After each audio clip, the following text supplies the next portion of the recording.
So back in the second presidential race, Obama was already president in 2012. He was out on the campaign trail in Virginia and gave a speech where he said something that annoyed a number of people. And of course, when you're a politician, you're going to end up annoying someone. But his opposition decided to run with this. I don't know if you can notice beside his shoulder, the number of the house he's standing in front of is 13, so he should have known it was going to be bad luck. But what he said was, you didn't build that. I don't know if you remember that speech, but when he said that, he managed to tick off a lot of small business people who thought that he was criticizing those who work hard day in and day out, exhausting their own resources and their own time in order to make the world go round. Here's what he said. He said, if you were successful, and I should preface this by saying what Obama was doing was, he was challenging the myth of the so-called self-made man, the self-made person. If you were successful, somebody along the line gave you some help. There was a great teacher somewhere in your life. Somebody helped to create the unbelievable American system that we have that allowed you to thrive. Somebody invested in roads and bridges. If you got a business, you didn't build that. Somebody else made that happen.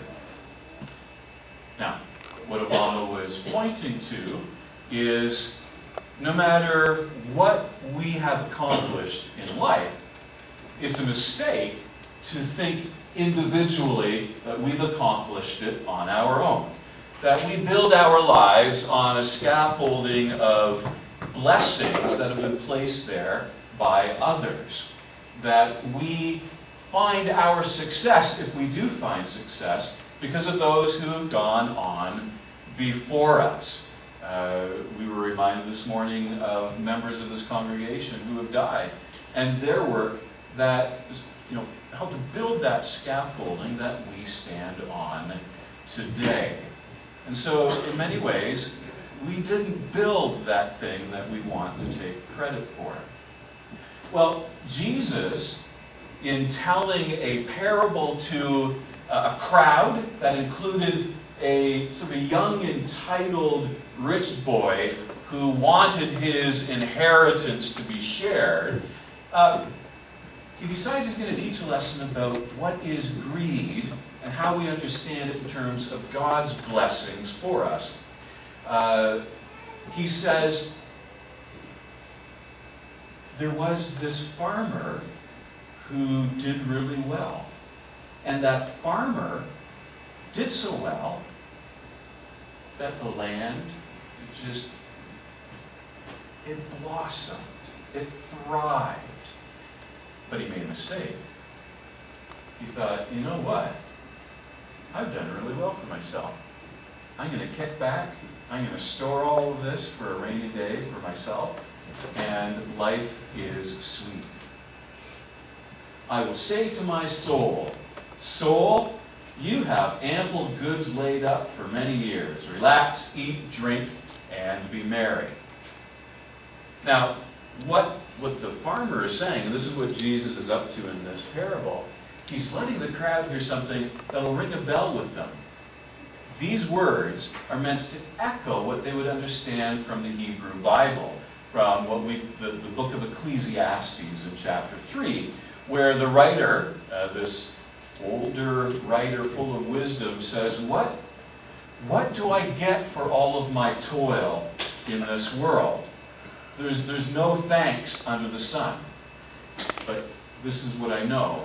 What's good is that I eat and drink and enjoy these blessings that God has given to me.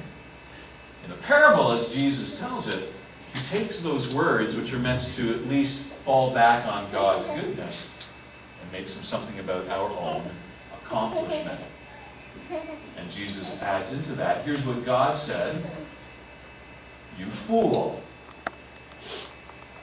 I've been a fool. I'm sure God's called me many times a fool, because of those times when I have forgotten that anything that I've accomplished is not just because of myself.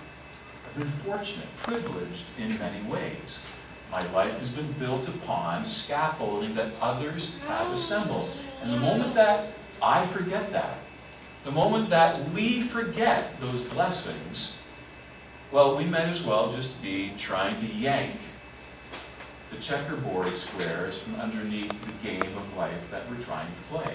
You can't do it without the blessings that God has given us. Those are the ways that we're foolish. Here's the foolishness. When we forget that God is the source of our blessings, we foolishly believe that we are a power unto ourselves. When we forget that those blessings come from God, we think that we own them. And when we think that we own them, we want to hoard them for ourselves. And when we hoard them for ourselves, we take those blessings out of circulation. We take them from those who may need to share in our abundance. And if everybody steps back and takes their corner of abundance out of circulation, that's how you get this definition of foolishness. Well, just like a library, where there's a circulation desk, and we borrow the books, so it is with the blessings we receive in life. They're on loan to us, or we're to see them that way. The blessings we have are ours to borrow, and to remember that we need to return them so that others can enjoy them also. We can't take God's blessings out of circulation. We think we can, we try to, but in the end, we can't take them out of circulation. What are the blessings that you've taken out of circulation? What are the ways that you've taken yourself, the blessing that your life is from God, out of circulation in God's larger economy? I went digging in the archives and I found this delightful advice column in the Winnipeg Free Press back in, was it 1962? Do you remember those columns? You'd write in, and someone, in this case, it's called Sincerely Eden Wright, and she would bestow her wisdom in response to questions sent to her. Let me read this one to you. So the writer writes this: Dear Miss Wright, my parents wouldn't permit me to go to the beach during the summer without a date. And I could get very few dates because I went steady with a boy, and when I broke up, I was out of circulation. So I don't know if that was a thing back in 1962? You couldn't go to the beach unless you had... Anyone want to fess up and call? But I broke up with a boy, and so I was out of circulation, which I think means back in that day, if you weren't accompanied by a gentleman, you weren't allowed out in some public spaces. This made me mad because I had bought a new bathing suit out of my meager allowance, Gads. I think Gads is perhaps was that an unacceptable curse back then? Yeah. Oh, it was, okay. I had to look this one up. I thought biddy meant something else. I'm not a biddy or boy crazy girl. I'm 17 and will soon be a freshman in college. Also, I didn't intend to skip off to the beach alone. I was going with a group of 5 girls or more. Now I ask you, why did my parents think this was so dangerous, and why should they act this way when I did nothing to bring it on?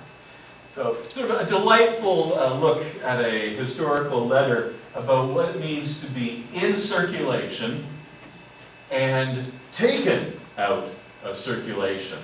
What it means to be connected with others and then to be disconnected with others. And for a 17-year-old, how this can be the end of life itself. I mean, teenagers understand something that perhaps we forget along the way.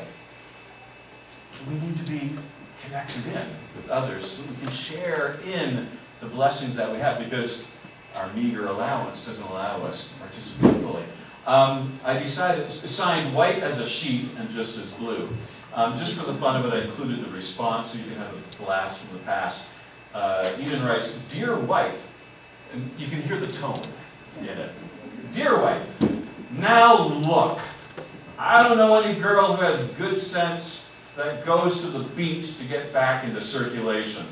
The school associations of your years, you shouldn't have to resort to pickups, and that is certainly what you had in mind. So I think your parents were wise in banning this deal without a date." And it's kind of like, and while I'm at it, "Also, you better start to see things their way, because I doubt that you'd be at a loss for a date if you had listened to them from the start." On behalf of all parents.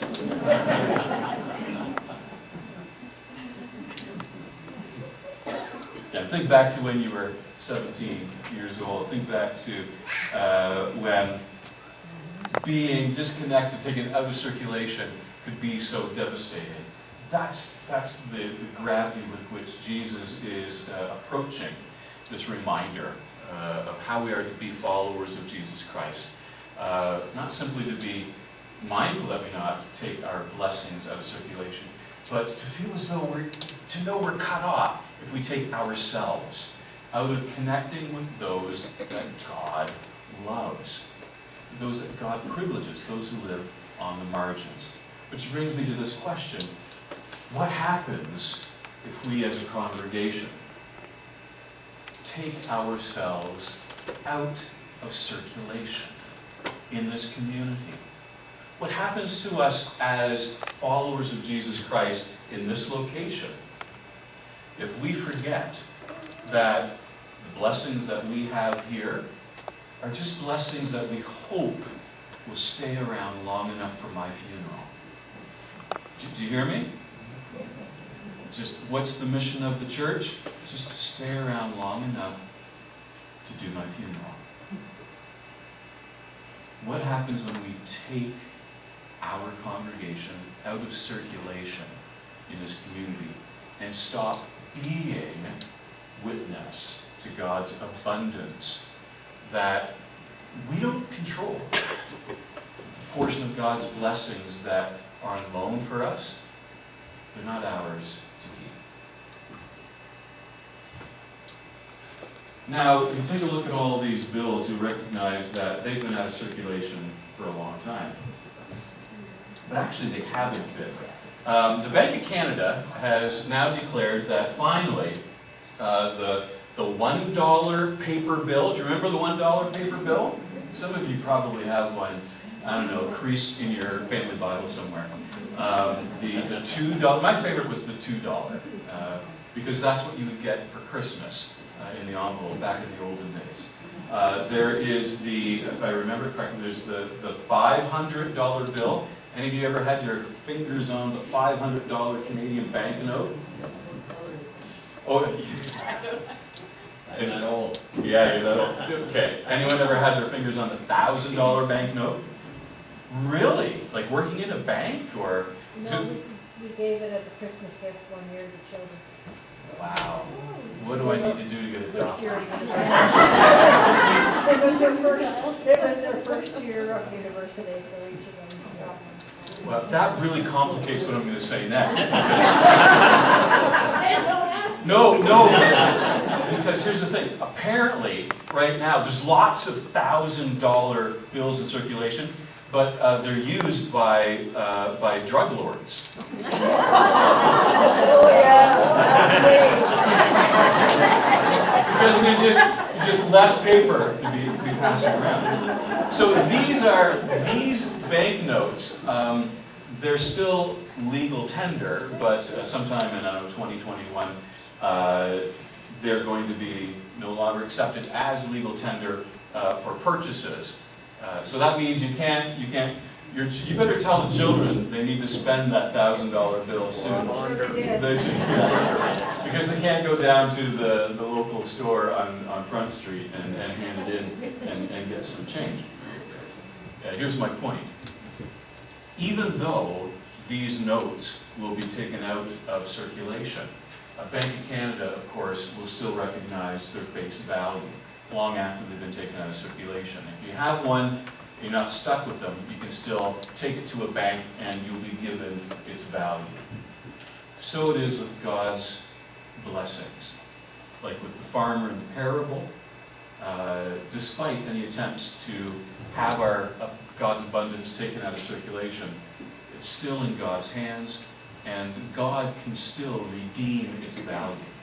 And even in our lives, even if we think that our blessings have been exhausted and we're at the end of our hope that we have any value, no matter what the world says about our value in our little corner of the world, in God's larger world, in God's holy world, that value is still held in God's hands. And in that is our hope. Amen.